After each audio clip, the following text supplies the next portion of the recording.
Iniciaremos a nossa palestra com o tema Crise Climática no Epicentro do Debate de Gênero, Saúde e Justiça Social, que vai ser ministrada por Andréa Coutinho, que é jornalista pela PUC-Rio, mestre em Relações Étnico-Raciais pelo Cefet-RJ, foi Fulbright Scholar na Universidade da Califórnia, em Davis, e atualmente é fellow do CJJT, desculpa, é especialista em justiça climática e reconhecida como uma das vozes expoentes no debate de raça, gênero e classe da agenda climática no Brasil. Seja muito bem-vinda, André. Obrigada, Rayane. Feliz aniversário. Que bom que você divide a data. Que bom que essa data se divide com o dia do seu aniversário. Eu fico super feliz com o convite. Eu fico muito feliz com quem separou esse tempo para estar presente com a gente hoje e partilhar sobre um tema que pode decidir sobre o nosso futuro, um tema que diz respeito às futuras gerações, à nossa vida hoje. Então, eu queria saudar a iniciativa, agradecer a Monique da Sustentabilidade pelo convite e, sobretudo, o compromisso, né, da Reddor com esse tema. Acho que hoje a gente não tem mais o luxo de escolher que temas trazer para dentro de uma instituição, para dentro de uma empresa. Existe um compromisso com o futuro, existe um compromisso com o nosso planeta, com o nosso país. Então, é dever de todos e todas nós sair da superfície quando a gente fala de crise climática. É um pouco sobre isso que eu quero trazer, que eu quero partilhar hoje com vocês aqui nesses próximos minutos. Bom, eu vou compartilhar a minha tela e a minha apresentação. E vou pedir um sinal positivo se está tudo certo. Opa! Se está tudo certo, por favor. Já estamos vendo, sim. Obrigada, Andréia. Obrigada, Rayane. Vamos lá. Bom, quando a gente olha para esse tema, eu acho que aqui tem muitas outras perguntas por detrás desse título, né? O epicentro, ele traz uma ideia de centralidade, mas mais do que a centralidade, existe uma transversalidade também. E aqui a gente escolheu 3 lentes, né? 3 recortes. O de gênero, muito pelo mês de março, que o mês de março representa para todos e todas nós. A saúde, justamente pelo campo hoje que vocês atuam e trabalham, e a justiça social, que é um marco zero da crise climática, e eu vou explicar por quê um pouco mais adiante.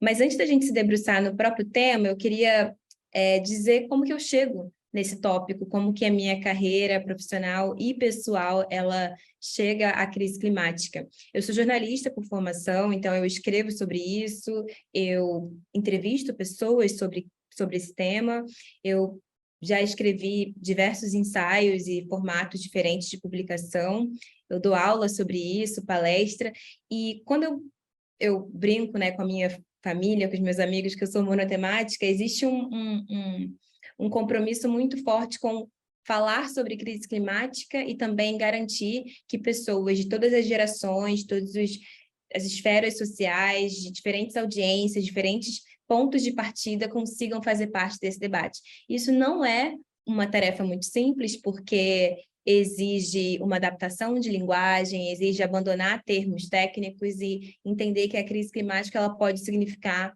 diferentes cenários dependendo de onde a gente está. Então, num país como o Brasil, tão grande, tão diverso em populações e regiões, cenários e problemas de desigualdade social, por exemplo, a crise climática ela não é sentida das mesmas maneiras para quem está no Sudeste e para quem está no Nordeste.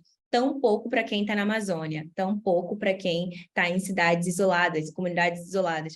Então, é entender que não existe só uma definição para o problema da emergência climática que a gente vive, né? Existem várias pessoas, populações, cenários, famílias e problemas de desigualdades sociais que podem tornar a crise pior ou melhor, dependendo da situação.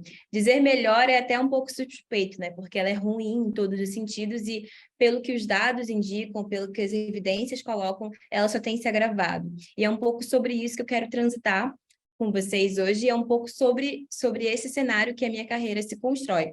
Enquanto jornalista comprometida com desigualdades sociais e esse tema de justiça climática, ano passado, há 2 anos atrás, eu fui para os Estados Unidos, para a Universidade da Califórnia, justamente representar o Brasil num programa financiado pelo governo americano, e esse programa, ele é um programa para profissionais em meio de carreira, que visa que a gente se aprofunde em alguns recortes que são importantes para o mundo e para o seu país. Então, eu fiquei 1 ano e meio pesquisando só justiça climática na Universidade da Califórnia e tentando fazer um paralelo, né, entre o Brasil e os Estados Unidos quando a gente pensa em crise climática. Foi uma experiência profissionalmente muito enriquecedora, mas, sobretudo, sobre o meu olhar para o Brasil quando eu retorno, depois de 1 ano e meio, e quando eu percebo o quanto a gente ainda precisa caminhar. Hoje a gente tem um Ministério do Meio Ambiente muito comprometido com o que a gente precisa fazer no país em relação a reformas e políticas ambientais. Então, as perspectivas estão melhores, mas a gente ainda precisa correr, porque o prejuízo é muito grande. Então, eu queria partir desse pressuposto da comunicação climática, como que a mídia e como que os veículos de comunicação hoje têm alarmado, têm tentado emitir sinais sobre o quanto a crise climática já chegou e não chegou de forma igual para todos.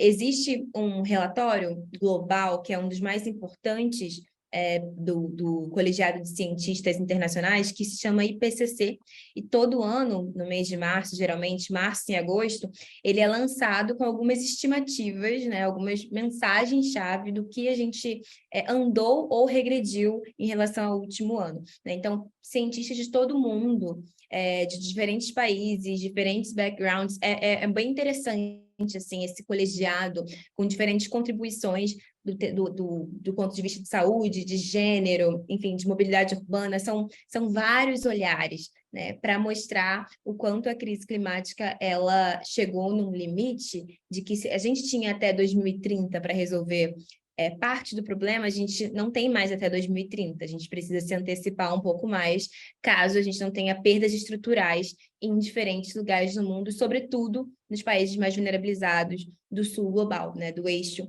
do sul no mundo. Então, essas capas selecionadas, por exemplo, elas são um dia depois do relatório do IPCC, que foi lançado ano passado, e cada estratégia de mídia usa uma forma, né, para relatar o quanto o problema é grave. E é muito interessante quando a gente faz um exercício de análise de linguagem, de perceber como que alguns veículos tendem para o sensacionalismo, né, para a emergência e vai para o lado da catástrofe, do desastre, e outros um pouco para o alerta e comprometimento coletivo. E isso está acontecendo e a gente precisa de todos os setores, de todas as pessoas, de todas as gerações, minimamente conscientes para a ação do que a gente pode fazer para frear a crise climática, embora seja um problema de política pública, né? Sem política pública, a crise climática não se resolve. Mas o quanto estar consciente sobre isso também é um passo inegociável como ponto de partida.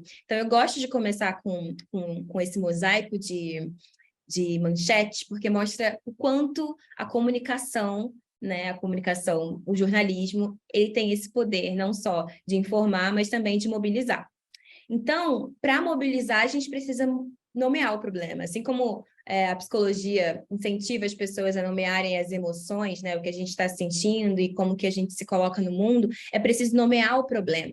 Alguns jornais, sobretudo na Europa, já proibiram o termo apenas mudança climática ou crise climática e impôs emergência climática. Por quê? Porque quando a gente tem uma emergência, seja em casa, no lugar de trabalho, enfim, em espaços públicos, emergência é algo que não pode mais esperar, né? Emergência é algo que a gente não consegue adiar. Então, quando a gente troca os termos e impõe emergência como um conceito para definir o que a gente não pode mais esperar, é uma decisão muito estratégica para que a gente entenda que não é só mais uma crise pontual que vai passar, é um problema que já está estruturando a nossa sociedade, todos os setores, todas as pessoas, todos os contextos. Então, não existe mais tempo de esperar, é preciso agir agora para que a gente não enfrente migrações climáticas como já acontecem em lugares do mundo. Então, nomear o problema como ponto de partida, ela é uma das estratégias para que a gente não lide mais com negligência ou subestimando um problema que é global, com desdobramentos locais, né, e nacionais. Então, quando a gente olha para o cenário global, no ano passado eu estive na Conferência Global do Clima, no Egito, e foi muito interessante ver uma conferência acontecendo no sul global. E por que eu digo isso? Porque foi a minha terceira conferência enquanto jornalista. Eu fui na Escócia, em Glasgow, eu fui em Madrid em 2019, antes da pandemia, e existe uma tradição de se fazer essas conferências globais com milhares de pessoas e líderes do mundo na Europa, né, onde tem mais estrutura para receber. Então, fazer uma conferência como a do clima no Egito, né, ali na região litorânea, foi um tremendo caos, né, em termos estruturais, mas tinha uma simbologia, né, dos países mais afetados pela crise climática estarem presentes, né, o próprio Egito, com várias questões estruturais, e ali a gente teve acesso a vários dados referentes ao ano anterior, de 2021, que é assim que a conta é feita para a gente estimar quantas emissões e qual é a nossa posição enquanto Brasil no ranking de emissões mundiais. E aí, na COP27, no Egito, na Conferência do Clima da ONU, a gente teve esse dado que eu projeto aqui hoje para vocês, mostrando que o Brasil é o quinto maior emissor do mundo, atrás da China, dos Estados Unidos, da Índia e da Rússia. E quando essa arte, que eu gosto bastante, mostra a nossa contribuição no mundo, né, no planeta, a gente... 6 em cada 10 toneladas é a responsabilidade do Brasil. E esse cenário mundial mostra para a gente não só o quanto a gente está cada vez mais perto no ranking, né? Acho que a gente ficou em 7º durante um tempo, depois a gente veio para 6º, e agora a gente está em 5º, então se aproximando como uma nação em desenvolvimento, se aproximando cada vez mais de uma responsabilidade maior pelas emissões mundiais. E parte das nossas, os nossos maiores, as nossas maiores razões de emissão são os desmatamentos, são pelo setor de energia e agropecuária. E aí uma estimativa para quem gosta de mapa e quem gosta de fazer projeções, né, o que a gente emitiu só por desmatamento, que é a principal causa das emissões nacionais, equivale a 2 países da Arábia Saudita, né? 2 vezes o tamanho da Arábia Saudita. Então, fazer essas comparações estimativas, acho que a ciência gosta de mostrar, de comparar com campos de futebol, quantas toneladas ou quantos hectares a gente desmatou durante um período X, equivale a campos de futebol. Tem várias formas de mostrar a dimensão, mas o que eu posso afirmar com toda certeza e sem sombra de dúvidas é que a gente está mal em termos de dados, e mais do que isso, que a gente já ultrapassou limites, né, que consideram aceitáveis numa margem de clima e segurança. Quando a gente fala que clima, da segurança climática, existe uma margem que mostra o quanto a gente não consegue ultrapassá-la para uma segurança mínima de populações, preservações da biodiversidade, das famílias. Então, existe todo um jogo de conceitos que mostram para a gente que segurança climática está em xeque e que a gente só tem essa geração, né, para resolver esse problema criado pelas emissões nacionais e globais.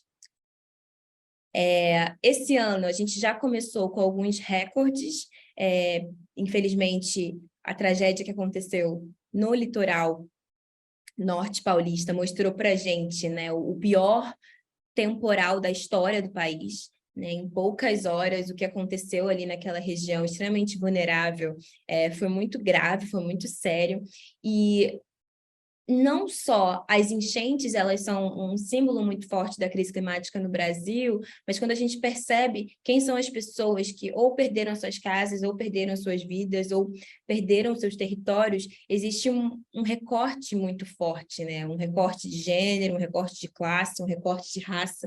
Então, quando a gente fala que a crise climática não atinge as pessoas de forma equitativa, se dá por esses próprios cenários, que eles se impõem, né, a realidade se impõe, ameaçando num recorte de classe, de raça, de gênero. Então, nesse grande problema que é a emergência climática, existem vários termos técnicos, né, de descarbonização, de eficiência energética, o IPCC que eu citei aqui, né, com as manchetes, várias teias de conceitos que fazem a gente entender um pouco da dimensão desse problema.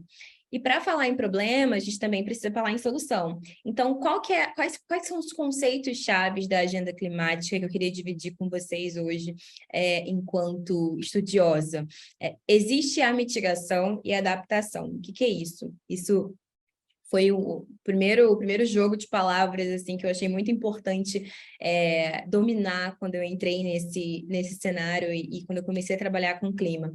Porque quando a gente vê esforços, tanto da ONU, do governo, enfim, do setor privado, para mitigar, a gente está falando de uma redução, seja pontual ou seja estrutural. Então, a gente vai recorrer a meios que vão reduzir esse índice de emissão, que vão ajudar a gente a sair dessa posição de quinto maior emissor global. Então, a mitigação ela tem esse papel, né? Reduzir o desmatamento, reduzir os setores que mais emitem energia, mais emitem gás carbônico, e como a gente faz isso de forma colaborativa e pontual. Então, quando a gente faz a opção de trocar os tipos de transporte que a gente se locomove durante a semana, ou quando a gente faz uma opção, seja pontual ou um pouco mais permanente, de mudar a nossa alimentação e reduzir a carne, por exemplo. Então, são opções que individualmente pouco podem fazer por uma crise tão estrutural, mas no coletivo, né, quando a gente consegue somar a conscientização e espalhar um pouco mais essas práticas, essas boas práticas pelo clima, e mais ainda, quando elas conseguem se transformar em política pública, a gente tem um cenário de emissão, de mitigação um pouco mais assertivo para a gente reduzir o que a gente está emitindo enquanto país. Agora, a adaptação ela é mais estrutural, né? A adaptação é quando quando a crise climática já chegou e a gente precisa consertar ou fortalecer alguns lugares, alguns territórios, para que, ao receber novamente o impacto da crise climática, eles estejam mais fortes e mais resilientes, né? Para que a gente tenha menos prejuízos, como o que aconteceu agora no litoral norte de São Paulo. Então, eu gosto desse exemplo aqui da criação de barreiras à inundação em espaço urbano, porque isso é extremamente estrutural, né? São obras que são feitas para que, quando uma inundação vem, seja ela média, intensa ou frágil, ela não vai causar tantos prejuízos a um território, a uma cidade, a um espaço urbano, como o que aconteceu, né? Casas foram arrastadas, né, em Vila Sarri. Então, o que aconteceu ali, tanto no pós-chuva quanto no durante a chuva, que pessoas tentaram sobreviver e foram arrestadas, casas foram soterradas, corpos ficaram desaparecidos, foi uma crise muito estrutural de desigualdade de emergência climática. Então, a adaptação ali é um dos caminhos, mas a mitigação já não poderia fazer muito mais, porque a chuva já tinha chegado ali. Então, esses são os dois principais conceitos. Acho que eu tenho um privilégio em compartilhar com vocês, porque no Dia Nacional de Conscientização contra as mudanças climáticas, que nada mais do que saber que esses são os conceitos-chave que guiam políticas públicas, que guiam ações governamentais, para que a gente consiga investir em espaços que se tornem mais resistentes e resilientes contra a crise climática. Então, não basta mitigar, existe um lema, né? Não basta reduzir, a gente precisa adaptar, e se adaptar, a gente precisa fazer isso com resiliência, para que você tenha continuidade nas iniciativas urbanas e rurais de redução da emergência climática. Bom, existe uma iniciativa que se chama Fakebook, que eles checam algumas notícias que são divulgadas sobre emergência climática, e o objetivo dessa iniciativa, que é uma iniciativa do Observatório do Clima, é mostrar o que é mito e o que é fato, contra a desinformação climática, que é muito grande. Como é um problema que envolve negacionismo e que envolve muitos embates da própria ciência, então é muito aberto à desinformação, né? Muito passivo à desinformação. Então, esse fake book, que eu super recomendo quem tem interesse, quem quer se aprofundar nesse tema, quem precisa, eu acho que todo mundo precisa, que assine a newsletter do Fake Book, eles mandam todo sábado e eles checam alguns fatos relacionados a fake news, relacionadas à emergência climática. Então, aqui tem alguns exemplos, né, e eu queria me ater aqui a esse primeiro, que o mito não há consenso na comunidade científica sobre o aquecimento global, quando, na verdade, é majoritariamente um consenso que a mudança climática é causada pela ação humana, e não há dúvidas, porém, quando algumas notícias são divulgadas, e aí leia-se fake news, o consenso da comunidade científica é colocado em xeque. Então, como que a gente mostra a realidade diante disso? Então, eu queria passar aqui rapidamente para esse segundo, que fala: não há aumento de eventos extremos climáticos. E aí o fato o aquecimento global desestabiliza sistemas climáticos, causando aumento na frequência e intensidade dos eventos extremos. E um dos conceitos-chave da agenda climática é justamente esses eventos extremos, que mostra que a adaptação é uma única medida para resolver, né? Porque ele é extremo, ele não é simplesmente uma chuva, ou não é simplesmente uma onda de calor que veio e foi embora, mas é algo extremo capaz de modificar estruturas urbanas.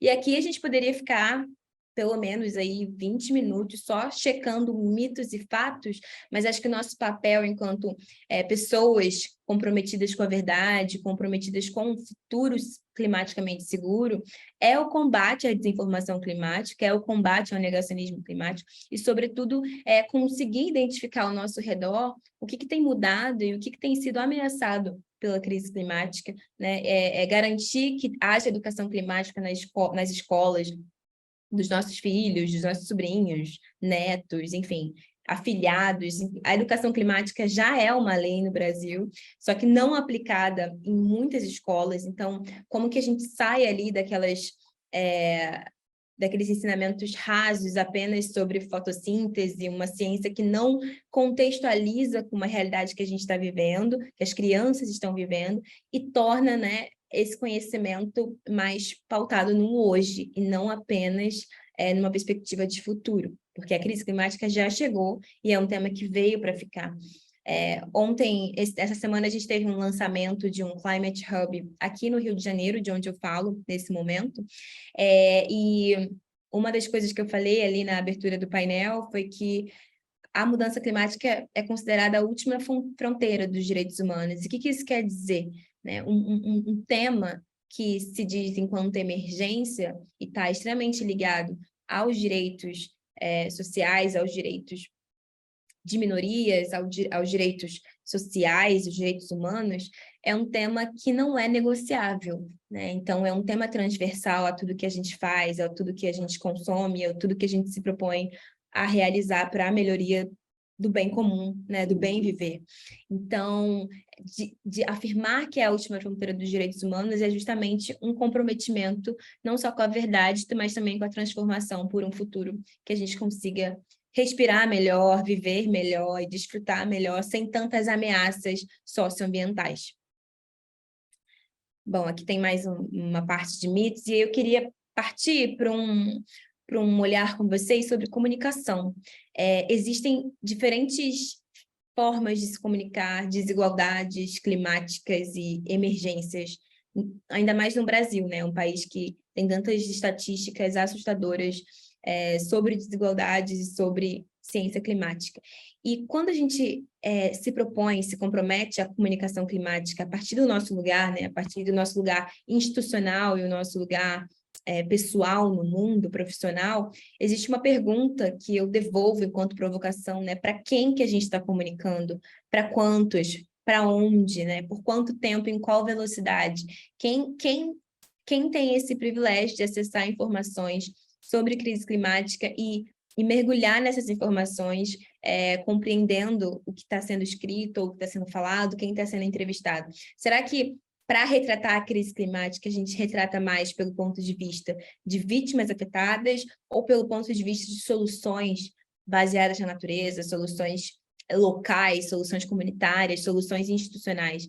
Será que a crise climática ela é um problema que está sendo tão bem comunicado pela mídia que ele consegue pautar novas possibilidades de futuro ou não? A gente está comunicando tão mal enquanto mídia que, na verdade, o que existe é um cenário de ansiedade climática, que é um conceito da psicologia que mostra uma desestabilização, um medo do futuro em relação às perspectivas climáticas. Esse conceito de ansiedade climática, ele nasce no norte global, nos Estados Unidos, e ele é disseminado para outras nações e mostra, sobretudo, para a juventude, quanto a juventude tem medo de um futuro que pode não chegar, porque a gente está ameaçado por um mundo em colapso climático. Então, eu escrevi sobre isso recentemente e fiz uma reflexão quanto à ansiedade climática, ela pode ser um tema de privilégio, porque eu acho que a gente tem hoje outras ansiedades, né, num país que lida com violência, num país que tem muitos índices de fome, né? A gente voltou para o mapa da fome no último ano e tem 33 milhões de pessoas em situação de insegurança alimentar, e tudo isso mostra uma teia de múltiplas crises pautadas numa crise climática, né? Não é algo meramente ambiental, é um tema de inclusão social, de economia, de inclusão racial, de inclusão de gênero. Então, eu convido todo mundo hoje que está aqui com a gente tem muitas pessoas presentes, entender que é um tema que mostra múltiplas crises acontecendo ao mesmo tempo, e não apenas um ponto de vista meramente ambiental. E aí eu queria entrar em clima e saúde, né, que mostra o quanto a nossa própria saúde física e mental, ela é afetada pelo clima. E eu queria trazer alguns exemplos, né? Existe um estudo que foi lançado muito recentemente num evento chamado Diálogos Futuro Sustentável, que mostrou um pouco do quanto a poluição do ar, além de ser um problema global que afeta diferentes partes do mundo, mas aqui no Brasil, especialmente, por conta das queimadas na região da Amazônia, mostrou o quanto as crianças, elas eram as principais e primeiras vítimas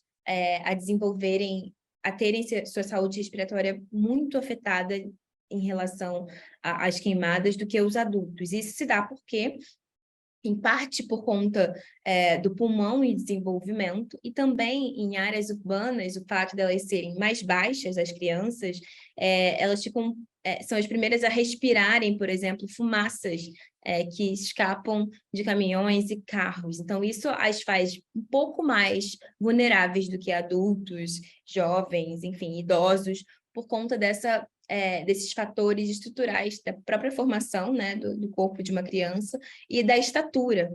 Então, é um exemplo de poluição do ar, mas quando a gente vai para a Amazônia, para a região amazônica, a gente tem ali alguns exemplos do quanto o clima está interlaçado à saúde, por exemplo, no índice de mercúrio que algumas populações consomem através da atividade de pesca, e isso se dá tanto pelo garimpo, isso se dá pela qualidade de água dos rios, e por aí vai os depoimentos e resultados de estudos que mostram o quanto a gente pode sofrer pequenos e grandes impactos a partir de um território e as mazelas de um território.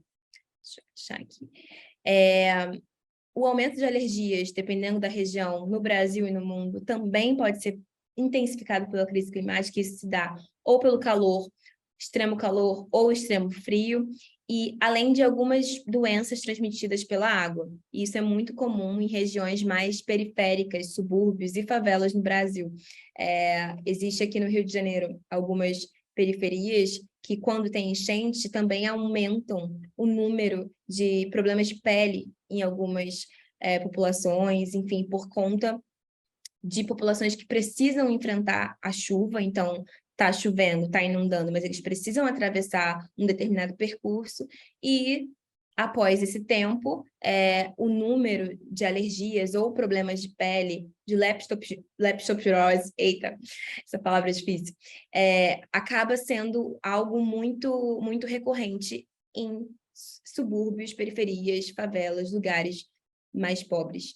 Então, essa vulnerabilidade climática de alguns territórios mostra que não existe coincidências e pontualidade, né? A crise climática tem impactos de justiça social em alguns contextos. Então, não são coincidências e não são apenas exercícios pontuais de enxergar um fato. Também gosto muito de ligar à saúde mental, porque no verão, estresse, ansiedade, depressão, tensão nas relações sociais e abuso de substâncias tóxicas acontecem, mas não só no verão, né? Em alguns outros países, a própria depressão, por medo de um futuro ameaçado pela crise climática, que tem sim a ver com a ansiedade climática, também é uma realidade. Então, falar de clima é falar de saúde, porque fisicamente ou mentalmente estamos tendo a nossa saúde afetada em diferentes dimensões, alguns mais e alguns menos. Sem contar, por exemplo, né, alguns hospitais que não têm infraestrutura tão bem preparada para o calor, então isso acaba agravando estresses e situações de desconforto para pacientes internados, por exemplo. Então é só a gente ampliar esse olhar e essa reflexão sobre o quanto a saúdes em diferentes estados são extremamente ameaçadas por uma emergência e uma crise que já está instaurada, e dependendo dos lugares ou dependendo da territorialidade, isso pode ser ainda maior.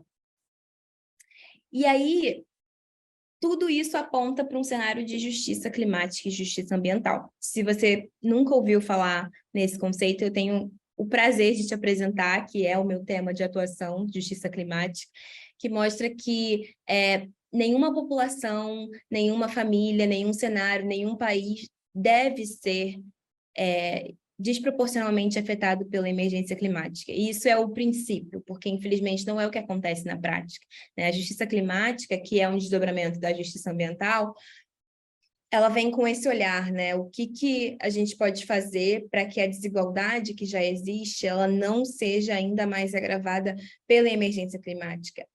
A tradução dela é a conexão dos direitos humanos com a crise climática, mas mais do que isso, né? Que os impactos da crise climática são uma questão de justiça social, né? São uma questão de justiça, né? E falar de justiça no Brasil envolve várias camadas, então é entender que a justiça climática, para existir, ela precisa de representatividade, ela precisa de reparação de danos e também precisa de um comprometimento com as futuras gerações, para que a gente deixe um mundo melhor, né? Cidades melhores, campos melhores, territórios melhores para quem está vindo, né? Para as futuras e presentes gerações. E aí eu queria explicar academicamente o conceito de justiça ambiental, que nasceu nos Estados Unidos na década de 60, com uma própria manifestação de uma comunidade negra no estado da Carolina do Norte, que percebeu ali uma destinação incorreta de resíduos sólidos e de resíduos poluentes numa comunidade latina e negra nos Estados Unidos, e o quanto o governo não estava interferindo nisso. Então, começou a ser articulado um movimento coletivo, tanto de protesto quanto de cobrança, e a própria saúde, né, dessa população começou a ser afetada. Então, a gente viu ali problemas respiratórios, problemas de pele, problemas de saúde diversos, um índice de depressão e ansiedade muito forte por conta de uma situação que estava só piorando ali. Então, começou a estudar o conceito de justiça ambiental, um pouco depois, racismo ambiental, que justamente quer dizer o quanto um território pode ser alvo ou de privilégio ou de opressão. Enquanto ele vive mais opressão do que privilégio, a gente tem um conceito, um cenário de racismo ambiental, que é essa destinação indevida, né? Seja de resíduos, seja de lixo, ou seja de qualquer outro fator que prejudique a vida de quem ali mora, né? Então, aqui no Rio de Janeiro, para quem está aqui, acho que Isso é muito evidente quando a gente vai para áreas mais nobres, não existe uma destinação de lixo que incomode turistas ou que incomode famílias com mais poder aquisitivo. Agora, quando a gente vai para bairros mais afastados, né, cidades mais afastadas ou bairros mais vulneráveis, isso é muito evidente o quanto não existe essa preocupação, né, com a poluição ambiental em alguns territórios, capaz de algumas fotos, algumas imagens mostrarem para a gente, né, literalmente famílias vivendo do lado de lixões, né? Pessoas convivendo entre lixos extremamente poluentes. Isso não é só uma questão de classe, né? É uma questão de escolha, né? Uma diretriz que legitima que pessoas possam viver nesse tipo de situação de poluição ambiental. Então, se isso ainda existe, se a gente ainda luta contra isso em diferentes lugares do nosso país, existe um cenário de injustiça ambiental e existe um cenário de injustiça climática.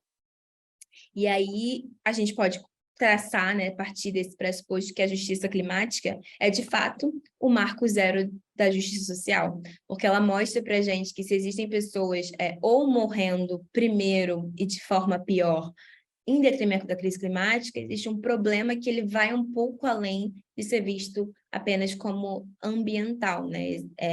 São fatores culturais, são fatores de economia, são fatores sociais que agravam uma crise ainda maior. E é baseado todas essas ideias e absurdas que eu coloquei aqui nessa parte de justiça climática, que a gente precisa entender o conceito de interseccionalidade. E desde já eu peço desculpa por estar em inglês, mas eu acho que essa é a maior e melhor ilustração que pode fazer a gente entender o conceito, porque aqui tem vários eixos de opressão, né? A gente tem aqui fatores de religião, fatores de identidade sexual, a gente tem fatores de raça, né? E fatores de gênero, fatores geográficos, fatores linguísticos, né? Quem tem o privilégio de falar mais de uma língua, mais de duas línguas.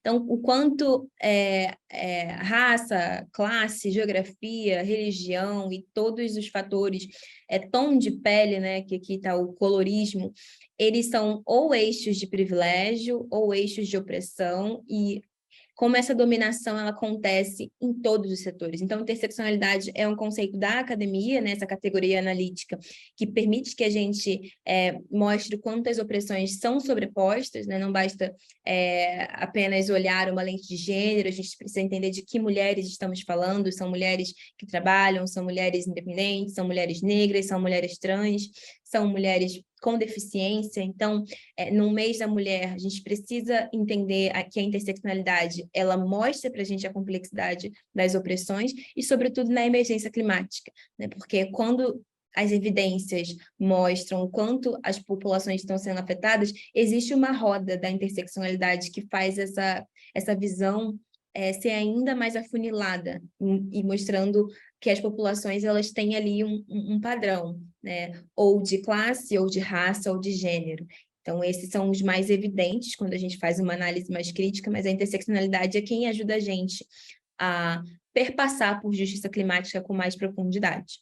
E aí eu queria trazer um trecho um dos meus projetos mais recentes, que eu vou mostrar para vocês no próximo slide, que foi o lançamento de uma publicação chamada Quem Precisa de Justiça Climática no Brasil, que é a primeira publicação do nosso país que se compromete com os dados em forma de narrativa. O que eu quero dizer? Que em vez de fazer pesquisa quantitativa e entender números de vítimas ou de pessoas afetadas por eventos extremos em diferentes lugares do Brasil, a gente ouviu majoritariamente mulheres das 5 regiões do país que trouxeram alguns depoimentos que se repetiam, né, a depender do território. Então, as suas vivências foram legitimadas como dados, né, dados qualitativos, a partir das entrevistas em profundidade, mostrando que a gente tem um problema que se repete não só na narrativa, mas também na experiência de vida dessas mulheres, que muitas vezes nem sabiam o que significava justiça climática, mas a própria entrevista ali já trazia apontamentos do tema na vida delas, no cotidiano, na casa, no bairro, né, na família. Então, eu queria ler com vocês aqui que nem toda injustiça climática, nem toda injustiça ambiental é climática, mas toda injustiça climática é ambiental. E o que isso significa, né? Que nem todo desastre ambiental que acontece é provocado por uma emergência climática. O que aconteceu, por exemplo, em Brumadinho, há alguns anos, foi um desastre ambiental não impulsionado pela crise climática. Mas toda a injustiça climática, como o que a gente viu agora no litoral norte paulista, muito recentemente no Carnaval, é um fator de desastre ambiental, porque afeta o meio ambiente, ela altera a estrutura de um lugar, né? Provoca deslocamentos, né, de pessoas, então altera o que a gente chama de casa comum, que é o meio ambiente. Então, nem todo desastre ambiental é impulsionado pela crise do clima, mas todo desastre climático, né, toda injustiça que se dá com base no clima, ela vai afetar o meio ambiente. Então, nem podemos dizer que é uma via de mão dupla, mas é um ciclo que a gente consegue visualizar quando a gente consegue nomear. Opa, isso foi um evento desastre ambiental. Isso é um desastre climático. E por aí a gente vai fazendo associações e interpretações de uma crise que se repete em todos os lugares. As projeções futuras, além de ruins, eu tenho falado isso desde o início, e hoje é o dia da conscientização, então não me cabe aqui maquiar um problema que ele realmente tende a piorar. Quando a gente olha para os países do norte global, a gente consegue ver um índice de regressão da crise. Isso dá para fatores econômicos, fatores culturais, fatores de adaptação e mitigação, né? Maior capacidade, de maior recurso de melhoria nesses países. Então, a gente consegue olhar para o eixo norte e ver os principais emissores, né, que estão nessa linha de eixo, está bem visível aqui, tendo seus índices diminuindo. Porém, o sul global, que é onde países menos contribuíram para essa crise, países mais são afetados, pessoas mais morrem, pessoas mais pagam a pior parte dessa conta, a crise tende a piorar. E aqui estamos nessa estatística, nessa previsão oficial até 2100. Então, é muito sério e é muito impressionante quando a gente se dá conta de que realmente a gente só tem essa geração para resolver a crise climática, né? Não existem muitas chances ainda para a gente lidar com isso, porque é um gráfico que mostra um pouco a história da justiça climática no mundo, né? Os países que mais contribuem no eixo norte e sabendo se adaptar à crise, conseguindo resolver, sofrendo menos, tendo menos índices de morte e de prejuízos estruturais urbanos, e a gente, né, enquanto país do sul global, sofrendo cada vez mais impactos piores, perdendo pessoas, perdendo vivências, perdendo patrimônio em todos os sentidos. Essa é a capa do livro, eu vou liberar o link para vocês um pouco depois da apresentação. Ela fala justamente sobre esse gráfico anterior que a gente observou juntos, né? O quanto essa desigualdade, não só entre países, mas também no próprio Brasil, né? Quais são os estados que mais sofrem com a crise climática, ou quais são as cidades dentro do estado? São cidades mais estruturadas, são cidades com maior poder econômico. Então, quem precisa de justiça climática é um dos trabalhos que eu mais me orgulho, né, de ter feito parte, de ter coordenado, que mostra um pouco dessa visão de justiça climática no Brasil a partir das narrativas. Também tem dados quantitativos e numéricos, a gente também trabalha com definições da academia, mas o coração desse estudo, dessa pesquisa, é entender que as vozes que a gente protagonizou, e aqui a gente teve uma referência por mulheres periféricas, mulheres rurais, mulheres quilombolas, mulheres de favelas, então mulheres marisqueiras, pesqueiras, enfim, vários perfis de mulheres que estão em diferentes partes do Brasil vivenciando realidades diferentes da minha, né, diferente da sua. Aqui no Sudeste tem outros desafios com calor no verão, que são muito diferentes de quem está na Amazônia ou de quem está em um quilombo no Centro-Oeste. Então, é entender que quem precisa de justiça climática no Brasil não tem uma resposta só, né, mas várias respostas. Desculpa. Bom, e por fim, eu estou na última parte da minha apresentação, eu queria gastar alguns minutinhos aí fazendo a relação, considerando esse mês de março, uma das mais importantes, né? Por que gênero e clima? Qual que é essa conexão? O que que isso tem a ver? Por que que isso é inseparável, né? Esse gráfico, esse infográfico é uma iniciativa do Observatório do Clima, que é uma rede de organizações climáticas no Brasil. Dentro do Observatório do Clima, existe um grupo de trabalho chamado Gênero e Clima, e eles se dedicam, majoritariamente mulheres, cientistas, pesquisadoras e ativistas, se dedicam a produzir conhecimento a partir de gênero e clima. O livro anterior, Quem Precisa de Justiça Climática no Brasil, ele foi uma iniciativa do Observatório do Clima, e todo mundo é convidado a fazer parte, né? Homens, mulheres, é um grupo aberto a diferentes setores. Eles produziram esse infográfico mostrando um pouco, fazendo algumas visualizações do porquê mulheres e meninas são mais afetadas pela crise climática. E aqui eu queria destacar esses 3 primeiros eixos, né? O primeiro mostrando que a mudança do clima afeta desproporcionalmente meninas e mulheres, umas sofrem mais do que a outra, e isso se dá por território, por classe, por raça, né? e região. E o quanto isso também é um problema de representatividade política, porque essas mesmas mulheres mais impactadas, são subrepresentadas em espaços de decisão, e entendo esses espaços de decisão tanto de espaços de políticas climáticas, de construção de políticas ambientais, mas também espaços que têm a possibilidade de endereçar recursos para a crise climática. Então, se temos poucas mulheres na área de financiamento climático, a gente tem um problema, porque a gente precisa de representatividade para defender essa pauta. Então, se o financiamento climático ainda é dominado por homens, e uma categoria ali, né, de homens brancos, mais velhos, ricos, se esse é o perfil ainda de um campo de financiamento climático, a gente tem um problema de representatividade que atrasa a resolução de problemas.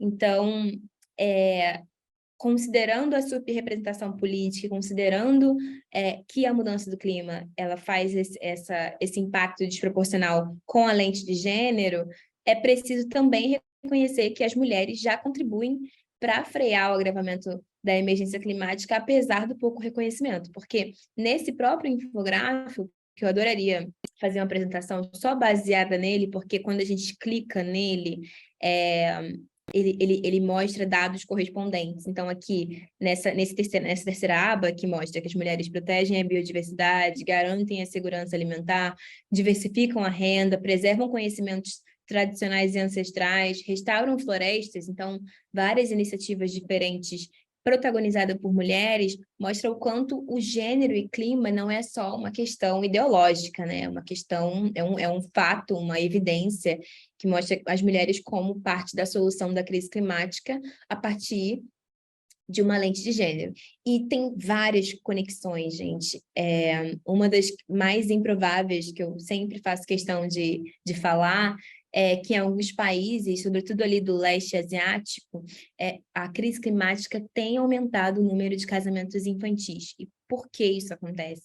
Porque na fuga dos desastres ambientais, isso tem até uma série de documentários sobre isso, mostram o quanto que as famílias elas têm poucas alternativas para se recuperar de um impacto, de um desastre climático colossal. E uma das alternativas é dando suas meninas ali entre 10, 14 anos, enfim, 8 a 16 anos, meninas e adolescentes, para conseguirem dinheiro, né? Para conseguirem casa, comida. Então, existe essa moeda de troca em alguns países, sobretudo no leste asiático, que mostra o quanto, se a crise climática piora, também aumenta o número de casamentos infantis, né, de meninas que são retiradas, né, à força de sua família, por uma base de troca ou por uma base de negociação cultural nesses países que é um problema impulsionado pela crise climática. Esse, para mim, é um dos dados mais absurdos em relação a gênero e clima, porque não só mostra a perversidade, né, de uma sociedade patriarcal que dá meninas como moeda de troca em relação à crise climática, como também ameaça futuro de meninas que em nada contribuíram para a crise climática e tem essa realidade de gênero como uma desvantagem cultural no enfrentamento da crise climática.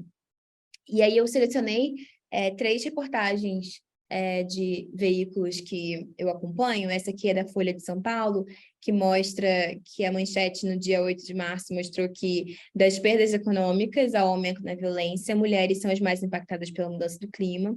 E aí a violência aqui, a violência de gênero, se dá por vários fatores. Na Amazônia, por exemplo, em lugares que estão mais suscetíveis a garimpeiros, madeireiros, existe um índice de estupro muito, muito alto, quando mulheres tentam fugir dos seus territórios ou quando mulheres defendem seu território.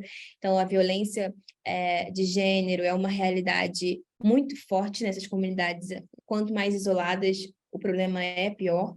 E também, quando existe um fator de migração climática, né, quando as mulheres, sobretudo, precisam se deslocar de uma cidade para outra, de um país para o outro, em detrimento da crise climática, existem também vários perigos que elas enfrentam, às vezes usando seus corpos como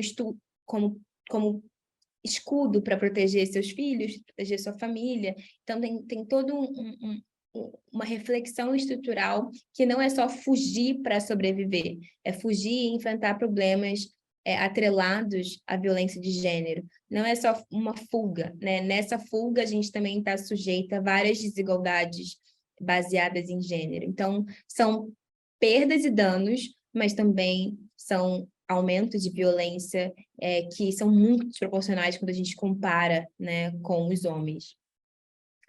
No Brasil, de fato, saiu que as mulheres são as mais afetadas pelos crimes da Vale em Mariana e Brumadinho. Então, essa análise, olhando para os desastres ambientais, mostrou de forma quantitativa o quanto as mulheres que ficaram aí responsáveis ou pelo cuidado familiar e somaram sobrecargas de trabalho, essas mulheres, de fato, foram as mais afetadas em todos os sentidos, né? Em fatores sociais, econômicos e culturais.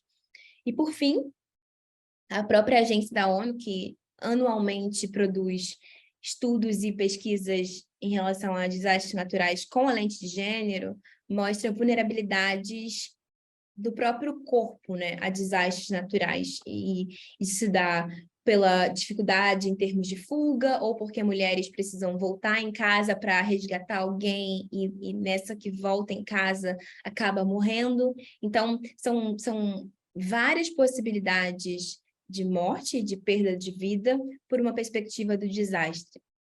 A gente ainda não tem dados sociais dessa última tragédia. A gente tem a segurança muito tranquila de afirmar que mulheres e crianças acabam sendo mais afetadas pelo histórico de evidências que a gente tem. Aqui, a tragédia da região serrana no Rio de Janeiro, em 2011, mostrou um pouco isso, né? O quanto mulheres foram as mais afetadas e as crianças também, mas mais do que nominar, né, como vítimas, é muito importante a gente entender o quanto essa crise não é só uma crise ambiental, né? E eu, mais uma vez, acho que é a terceira vez que eu repito isso, e eu quero repetir uma quarta vez, porque se é um mês de atenção às mulheres, né, o mês dedicado internacionalmente às mulheres, não tem mais como a gente fazer um olhar apenas, né, um olhar parcial dessa crise, né?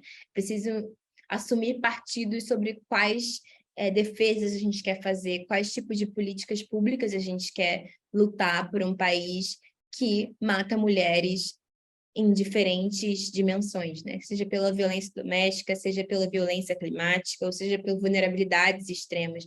Então, quem são essas mulheres? Onde elas estão e como podemos lutar estruturalmente por políticas que não só melhorem a segurança climática, mas também assegurem a vida das mulheres e meninas do nosso país. Bom, quero terminar dizendo que, enquanto parte do movimento ambientalista no Brasil, eu reconheço que a gente tem falhas muito graves na comunicação desses problemas, sobretudo com lente de gênero e saúde.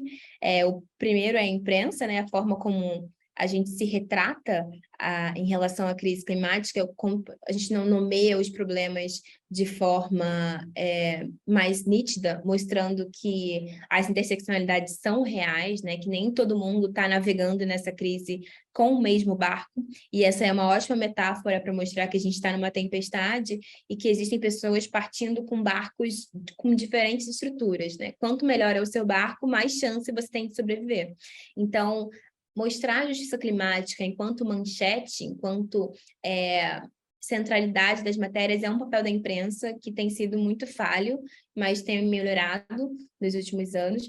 A própria tecnicidade do debate, então, se a Reddor está fazendo essa iniciativa hoje aqui enquanto instituição, quais serão as próximas outras iniciativas que vão quebrar a tecnicidade desse debate e vão assegurar que funcionários e colaboradores de todos os níveis, de todas as áreas, estão comprometidos com a sustentabilidade, com a crise climática, de uma forma prática, né? Não apenas teórica.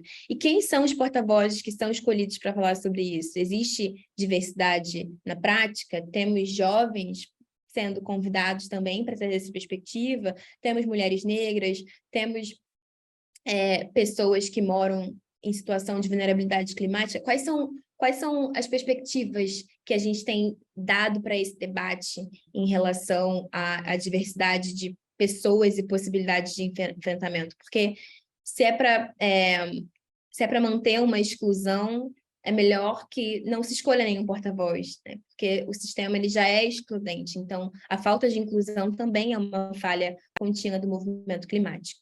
Então, eu quero fechar minha palestra aqui, o meu tempo já passou um pouco, mas primeiro agradecendo de novo pelo convite e por ter a oportunidade de trazer essas grandes e pequenas perspectivas sobre um problema que é muito maior e ele pode ser muito diferente em relação aos territórios. Eu acredito que hoje a gente tem aqui pessoas de diferentes lugares do Brasil, então, qual é o seu comprometimento com a crise climática, não só a partir desse lugar institucional, mas também no dia a dia, na nossa prática, no jeito que a gente escolhe viver, nas escolhas que a gente faz, e isso vai desde quantas viagens a gente faz por ano até o que a gente tem no nosso prato para comer, o quanto a gente, enquanto agentes individuais, a gente está colaborando ou não com a crise climática, também com as nossas escolhas de voto, né, que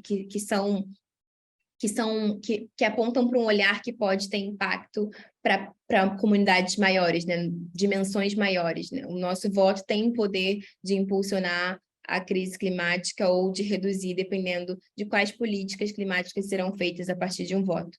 Então, num país que tem muitas desigualdades e que está caminhando para melhorias, eu estou otimista esse ano, então eu espero que vocês também, mas nesse Dia Nacional de Conscientização da Crise Climática, eu queria reforçar que não existe justiça climática sem justiça racial, não existe justiça climática sem justiça de gênero, não existe saúde sem justiça climática, então que em todos esses setores de possíveis interseccionalidades e de possíveis soluções que a gente se paute na justiça, né? Que a gente escolha a justiça para que ela seja a lente que vai endereçar mudanças e que vai resolver a crise do clima com uma lente de direitos humanos. Então, muito obrigada, novamente, Rayane e Monique, e eu estou aqui para continuar o debate, se alguém tiver alguma dúvida e se alguém quiser saber melhor mais um ponto. Muito obrigada. Excelente, Andréia. Muito obrigada pela apresentação, foi muito esclarecedora. A injustiça climática, né, vem deixar bem notório que os mais privilegiados, socioeconomicamente falando, são os maiores colaboradores nas emissões de GE e agravamento das mudanças climáticas, enquanto aqueles que são mais vulneráveis, né, acabam sendo os mais afetados pelas consequências dessas emissões, como a ocorrência de eventos extremos, por exemplo. A gente Teve bastante pergunta aqui, algumas pessoas também parabenizando pela apresentação. Eu vou começar, então, e se não der tempo a gente responder todas, não tem problema, a gente te envia, e se você puder, em outra oportunidade, nos responder por e-mail, a gente disponibiliza para todos os que estiveram presentes, tudo bem? A primeira pergunta é da Júlia, e diz assim: entendemos que a mobilização da população no que tange à criação de uma consciência ambiental é crucial para termos essa dinâmica de mitigação e adaptação. Entretanto, é muito comum vermos uma falta de comprometimento da sociedade em relação à crise climática e outros temas de cunho ambiental. Na sua visão, qual é o maior desafio ou a limitação para a sensibilização da população brasileira? Obrigada, Júlia, né? Como é que você prefere fazer? Eu vou respondendo uma por uma, ou a gente faz um bloco de 3, e aí eu tento responder as 3? Como é que você prefere? Pode ser. A gente pode iniciar por essa que é maior, e eu vou agrupando o restante, pode ser? Pode A gente ser. faz um bloco de 3? Perfeito. Tá. E aí alguém vai controlando o tempo. Bom, obrigada, Júlia, pela pergunta. Eu consegui. O áudio da Rainha tá muito baixo também. Eu achei que era só para mim, mas parece que é para todo mundo. Bom, essa é uma pergunta que eu escuto muito e não existe uma resposta só, afinal, né, também não existem respostas simples para problemas muito complexos. Então, como eu tento responder, às vezes com sucesso, às vezes sem sucesso, existe um problema de educação ambiental. Eu já vi que alguém fez esse comentário também aqui, que ele nos traz outros problemas, porque quanto menos crianças e adolescentes e universitários a gente tem conscientes ou minimamente letrados ambientalmente falando, mais a gente agrava um futuro de desinformação ou um futuro de menos pessoas comprometidas com esse tema de forma estrutural. E aí, como eu falo muito de desigualdades, quando a gente pauta, quando a gente assume um compromisso que seja estrutural, existe uma visão de longo prazo, né? Porque não vai ser uma ação aqui, um painel solar apenas aqui na minha casa ou no meu prédio ou no condomínio, né? Ele tem uma capacidade de longo prazo de trazer melhorias, não apenas nos nossos números, mas também para as próximas populações. Eu não falei disso aqui, mas existem estudos que mostram o quanto a crise climática afeta na saúde materna, né? É responsável por partos prematuros. Então, quanto mais calor em algumas regiões, mais algumas mulheres têm gestações prejudicadas. Então, existem muitas variáveis nesse tema. Então, não existe uma resposta só, Júlia. O que existe é a gente lutar por educação ambiental em níveis cada vez menos rasos e mais profundos para que essas pautas e essas políticas se tornem realidade para as próximas gerações. Então, eu diria aí uma conscientização estrutural de todos os setores e mais investimento em educação ambiental para que outros setores, empresas, governos, escolas, universidades, setores de saúde, profissionais de saúde estejam conscientes e comprometidos. Porque é aquilo, né? Não basta ser consciente se não há um comprometimento. E que o comprometimento sem consciência ele é vazio. Então, como que a gente une os dois para que as medidas sejam mais efetivas? Obrigada. Maravilha, Andréia. Ai, desculpa, estou com a câmera fechada. Agora sim. Isso já até respondeu, inclusive, uma outra pergunta que tinha sido feita pela Ingrid, que era o que você acha que falta para as pessoas compreenderem melhor sobre a emergência climática? Acho que você já conseguiu abordar agora nessa resposta sobre conscientização. O próximo bloco são duas perguntas, uma do Reginaldo, que trata o seguinte: como você acha que as organizações de saúde precisam se preparar para a crise e adaptação das mudanças climáticas? E a outra, que também conversa com essa, é do Vitor, que fala o seguinte: boa tarde. Na sua visão, de que forma as empresas do setor de saúde podem se tornar atuantes na agenda climática no Brasil?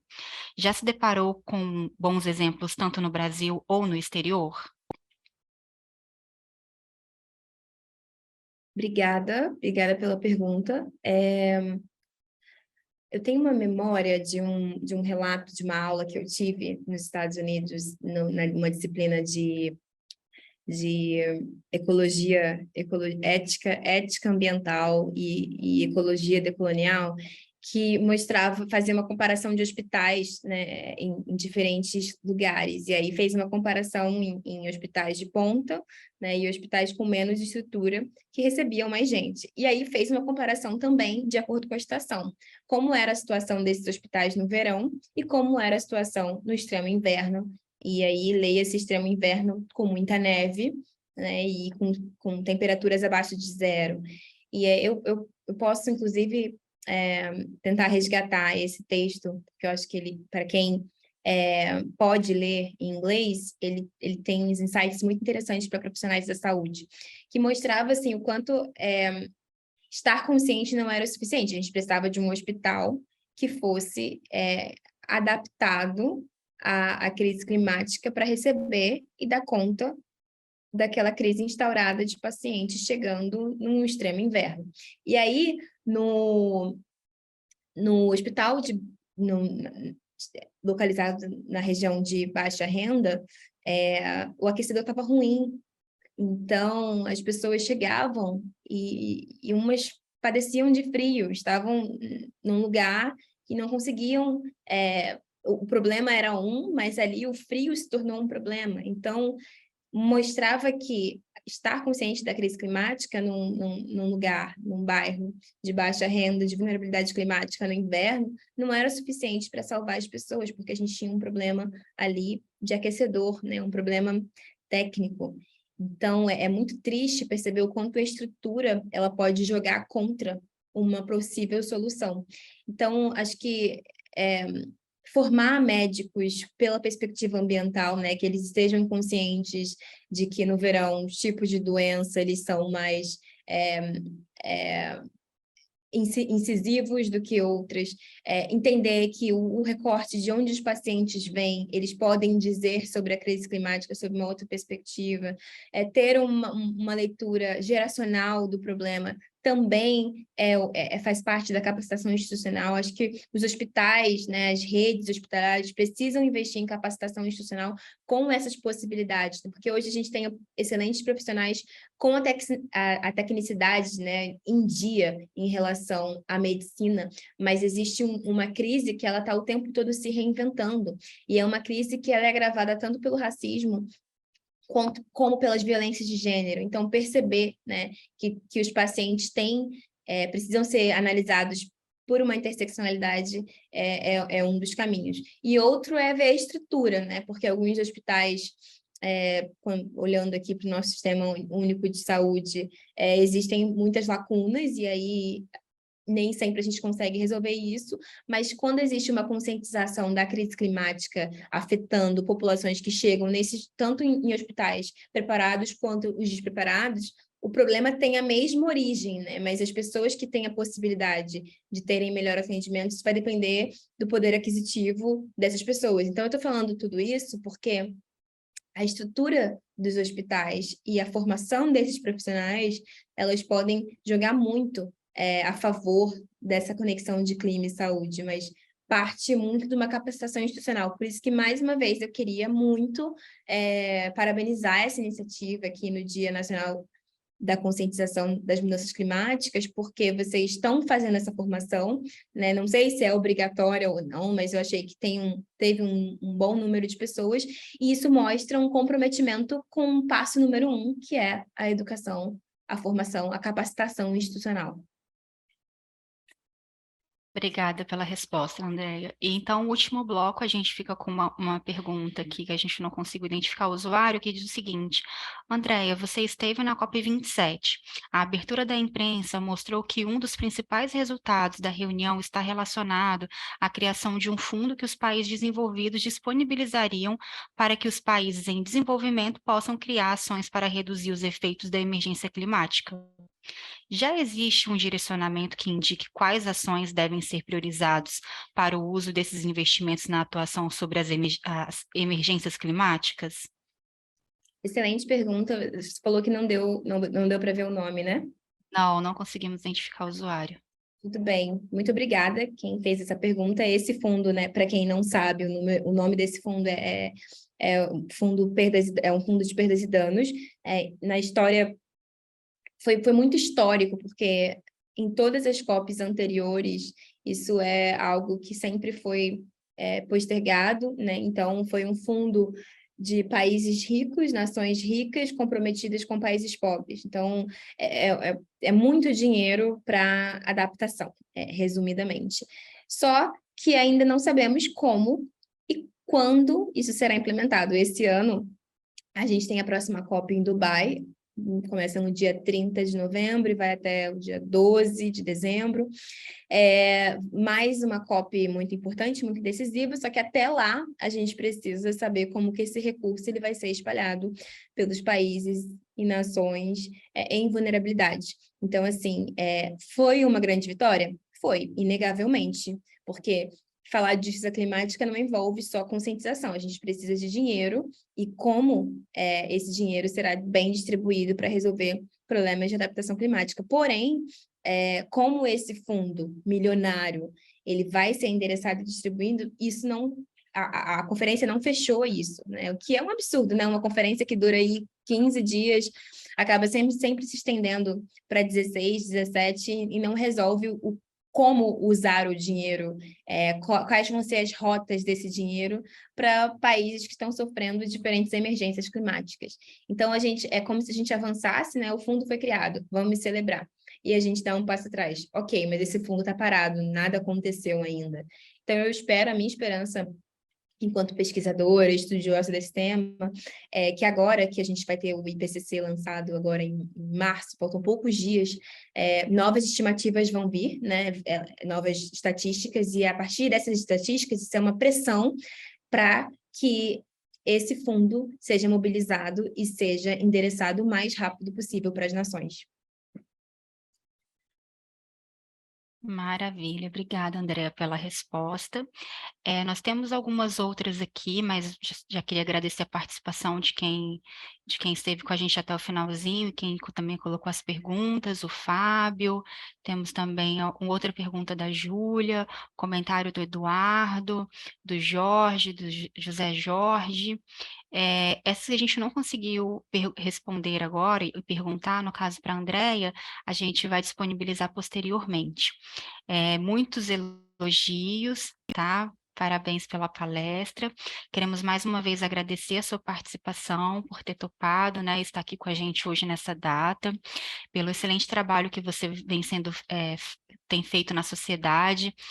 Tem um comentário aqui que eu participo também desse comentário que fala que, André, você é muito necessária, e realmente você é muito necessária para a sociedade. Muito obrigada por estar aqui conosco, nos trazer esse olhar, né, abrir também os nossos horizontes em relação a essa temática que é tão importante, né? Quando a gente fala de mudança climática, a gente sempre está com um olhar muito voltado para a parte ambiental, e a gente acaba esquecendo também esses viéses sociais, né, que são também de suma importância, né? Se não tiver, se as pessoas não existirem, né, então para que estamos aqui conversando?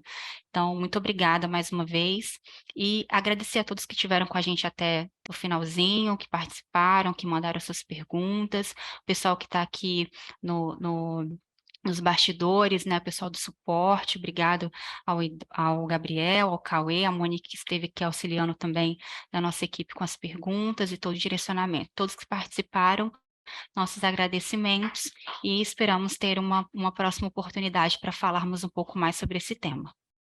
Maravilha. Rayane, muito obrigada pela sua mediação e condução. Feliz aniversário, desejo um planeta melhor para as nossas futuras gerações, de presente de aniversário, e que o conhecimento, né, seja aí bem presente na sua jornada como arma aí de combate e de solução. Muito obrigada e façam um bom resto de dia e bom fim de semana. Obrigada. Muito obrigada, pessoal.